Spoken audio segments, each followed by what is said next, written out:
ஆளுமை திறன் மிகுந்த நம்முடைய ஓய்வு பெற்ற உயர்நீதிமன்ற நீதிபதியும் இன்றைக்கு பல பொறுப்புகளிலே இருக்கக்கூடியவருமான ஜஸ்டிஸ் அக்பர் அலி ஐயா அவர்கள் இங்கே வந்திருக்கிறார்கள். ஆனால் அவர்களுக்கு தொண்டு சரியாக இருக்கிறது, தொண்டை சரியாக இல்லை. ஆகவேதான் அவர்களை நாங்களே கேட்டுக்கொண்டோம், நீங்கள் ஓய்வோடு இருங்கள், உங்கள் தொண்டைக்கு ஓய்வு கொடுங்கள், தொண்டுக்கு ஓய்வு கொடுக்க மாட்டீர்கள் என்று எங்களுக்கு தெரியும் என்று மிக தெளிவாக எடுத்து சொல்லி இருக்கிறோம். ஆனால் இப்படிப்பட்டவர்களை எல்லாம் ஒருங்கிணைத்து செயல் பாபு என்று நம்முடைய முதலமைச்சர் அவர்கள் சிறப்பாக சொன்னார். இந்த ஒரு வரியிலே எல்லாம் அடங்கி போச்சு, இன்னும் சொல்ல வேண்டாம். அவருடைய அந்த திறன், ஆற்றல் திறன் எப்படி என்பதற்கு நினைவு திறன், ஆற்றல் திறன். ஆற்றல் திறனுக்கு நினைவு திறன் ரொம்ப மிக முக்கியம். கலைஞரை பற்றி பேசும்போதெல்லாம் அதுதான் சொல்லுவார்கள். இங்கே ஒவ்வொருவரையும் அவர் சொல்லிக்கொண்டே வந்தார். ஆண்களை சொல்லுவதை விட முதல்ல தாய்மார்கள், சகோதரிகளைத்தான் முதல்ல சொன்னார். அதுதான் மிக முக்கியம். வரிசையாக சொன்னார். நான் கவனித்துக் கொண்டே வந்தேன். ஒவ்வொருவரும் நீங்கள் எழுந்து வணக்கம் சென்றீர்கள், நன்றி சொல்லி கொண்டு வந்தீர்கள். ஒவ்வொருவராக பார்த்து சுத்தமா செய்தார். அவர் எப்படி இவ்வளவு பெரிய ஆளுமை திறனுக்கு தொண்டர்நாதனாக இருக்கிறார் என்பதற்கு அதுதான் அவருடைய வெற்றிக்கு அடையாளம். இந்த இயக்கமும் அதுதான்.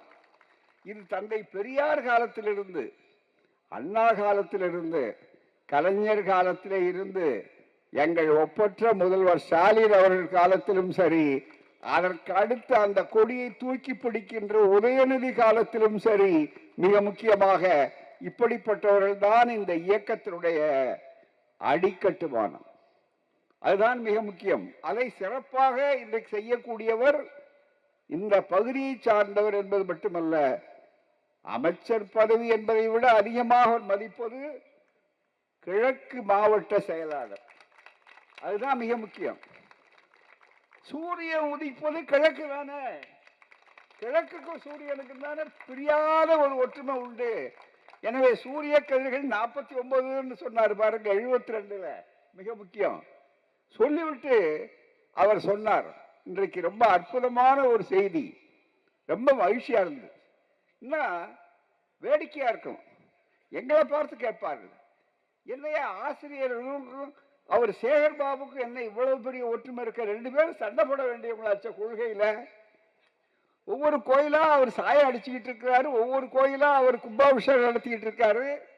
இவர் அதை பகுத்தறிவு பிரச்சாரம் செய்து கொண்டிருக்கிறார் என்றால், ஆனால் 1000 அவர்கள் கோயில்களை பாதுகாக்கிறார்கள் என்றாலும் கடவுளையும் பாதுகாக்கிறவன் திராவிடர் இயக்கத்துக்காரர் தான் என்பது உலகத்துக்கு தெரியட்டுங்கிறது தான்.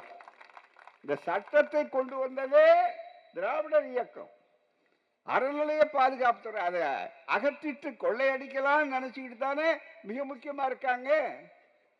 இங்க வந்த நம்முடைய பிரதமர் பேசுகிறார், கொள்ளையடிக்கிறார்கள் என்று சொல்லி. ஆம், எங்கள் முதல்வர், எங்களுடைய இயக்கம், திராவிடர் இயக்கம் கொள்ளையடித்துக் கொண்டுதான் இருக்கிறது. எதை? மக்கள் இதயங்களை. நன்றாக நினைத்து பாருங்கள். ஏழை எளிய மக்களுடைய இதயங்கள் மத்தியிலே இருக்கிறார். அதனாலதான் நீதியரசர் பேசும்போது சொன்னார், ஆட்சி சிம்மாசனத்தில் இருக்கிறது தேர்தலை ஒட்டதியது. ஆனால் ஆட்சி சிம்மாசனத்திலே இருக்கக்கூடிய அத்தனை பேரும் மக்களுடைய இதய சிம்மாசனத்திலே இடம்பெற முடியாதவர்கள். ஆனால் கலைஞரானாலும், ஸ்டாலின் ஆனாலும், அண்ணா ஆனாலும் இன்றைக்கு அவர்கள் இதய சிம்மாசனத்திலே இடம்பெறுவது என்ற அற்புதமான பணியை செய்தவர்கள்.